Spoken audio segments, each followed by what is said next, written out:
Welcome to Fast Effect Double Speed Magic the Gathering from ELD's Time Vault Games in Bellingham, Mass.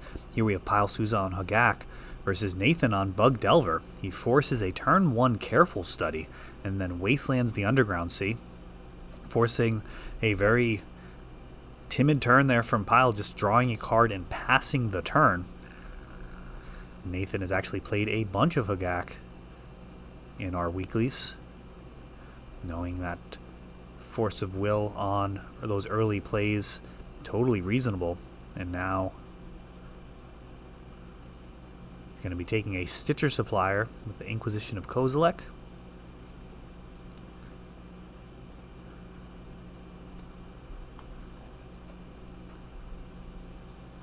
Altar of Dementia, Bridge from Below, all sorts of good stuff in Pyle's hand, but not going to work unless he gets some mana going here. Thoughtseize again. And this one likely to take the altar.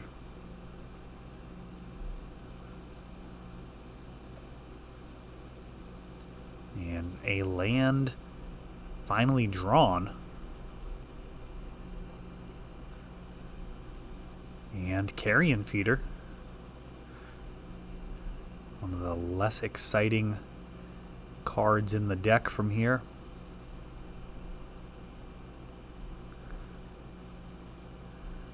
Oko gonna make a food, not upgrading the Carrion Feeder to a 3/3. And we'll see, that may actually end up being a bit of an issue. Carrion Feeder can sacrifice this Stitcher Supplier to do even more milling.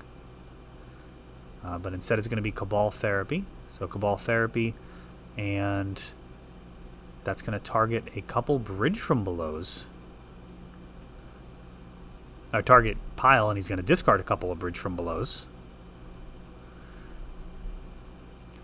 And he has two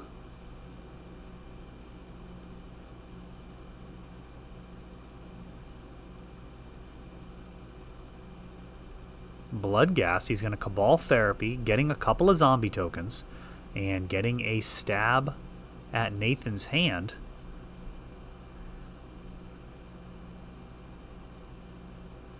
Oh, I'm sorry, he's just hitting the Blood Gas. My bad. That basic swamp, immune to these wastelands. He has a couple of bodies on board.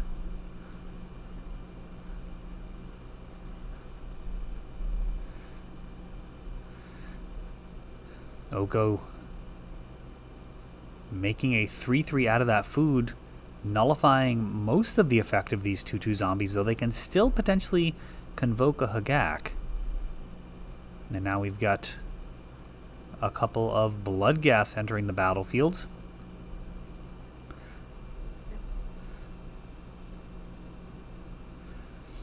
And this is getting pretty wide here. Once Upon a Time being cast.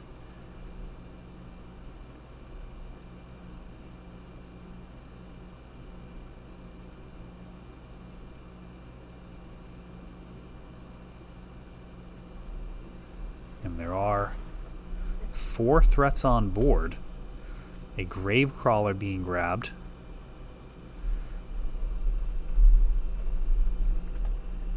Wasteland takes out that green source. And Tarmogoyf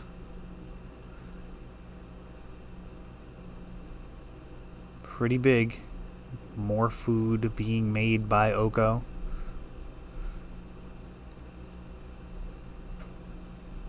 And Blood Gas just swinging. I believe these are just going to be blocked.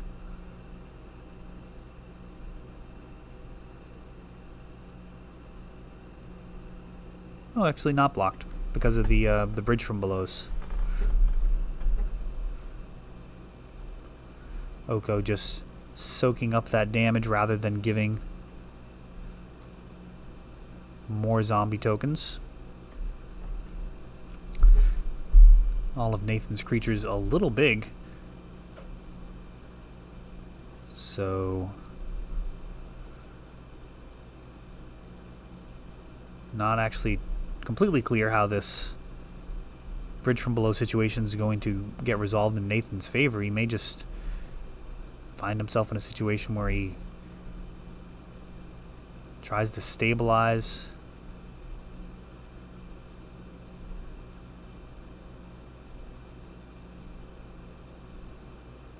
Fatal push. Oof. So he fatally pushes his Tarmogoyf to get rid of the bridges. And now Hogaak is being cast.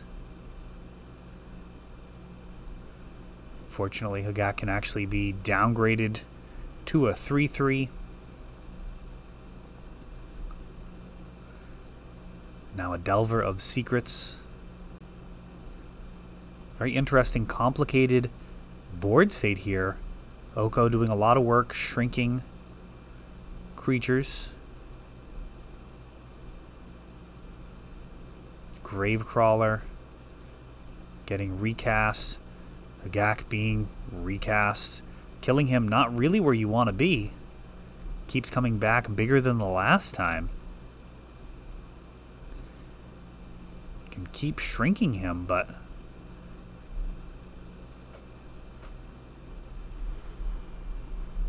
a very interesting grindy game here.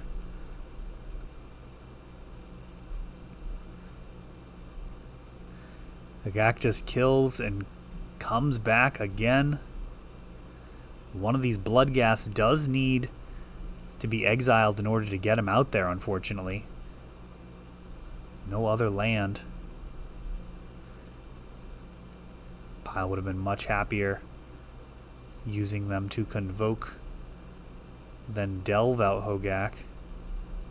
Again, Hogaak gets smaller, but now Pile doesn't really have the graveyard to recur it.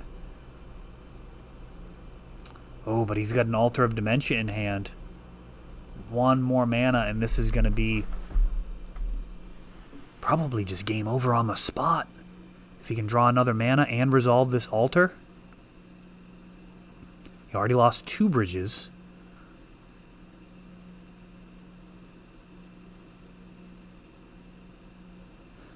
Will Pile draw another mana source? Oh, he's got the Thoughtseize. Takes the Altar of Dementia. That was a very dangerous situation. Nathan using discard versus a small hand of cards. Good read there. Sometimes players will wait until a few more turns had passed.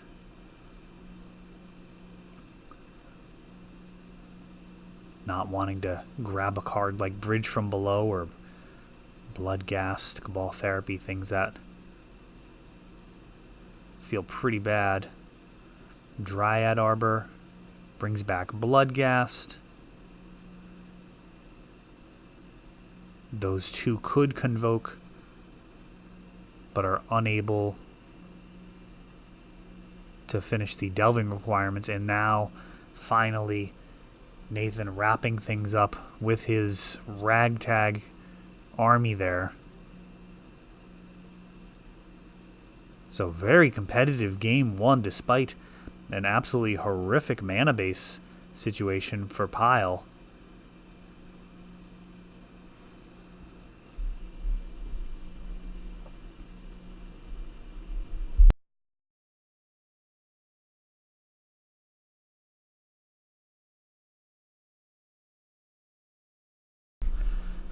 OBS now has a pause feature, so I can actually edit out some of the shuffling, which is nice. Nathan opening up on a Leyline of the Void, and Pile with a turn 1 swamp into a Carrion Feeder. Delver of Secrets. We'll see which 1-drop proves to be more threatening.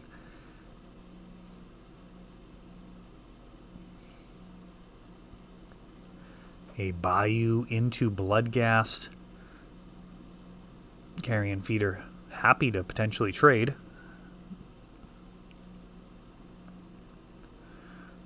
Delver swinging back. Bloodghast may not block.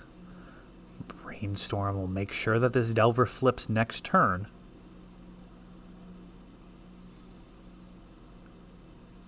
This Leyline often means the death of a a graveyard-based deck like this, but as we see, actually kind of cobbling together a little bit of a board presence here. Stitcher Supplier exiles some cards, and another Stitcher Supplier exiles a few more. 3 damage coming in.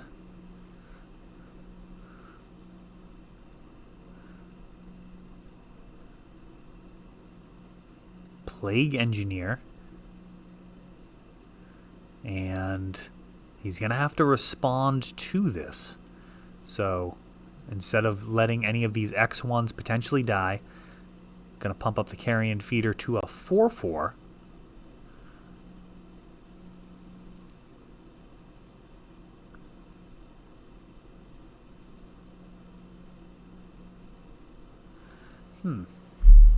Now, I'm going to check on Stitcher Supplier. I'm not actually sure that he should be milling there. Let's see what Stitcher Supplier reads.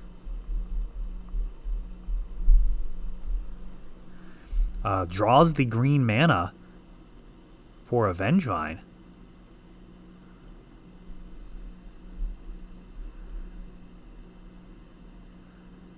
Or dies.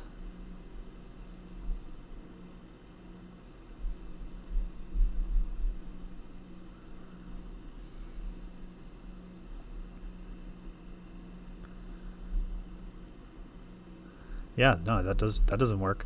So little learning there for everybody. It does not appear that Stitcher Supplier will force any additional milling with Leyline of the Void out, as the cards actually don't go to the graveyard.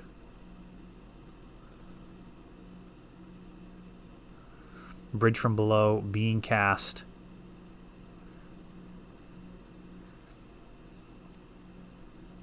No double green here for Vengevine.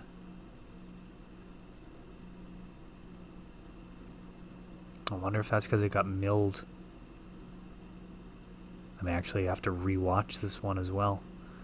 Delver and Plague Engineer just teaming up to close this out. Almost nothing can be done here. And that is a wrap. So Nathan taking that one down. And I think the probably only rules interaction there of note to really be aware of is the Leyline with the Stitcher Supplier.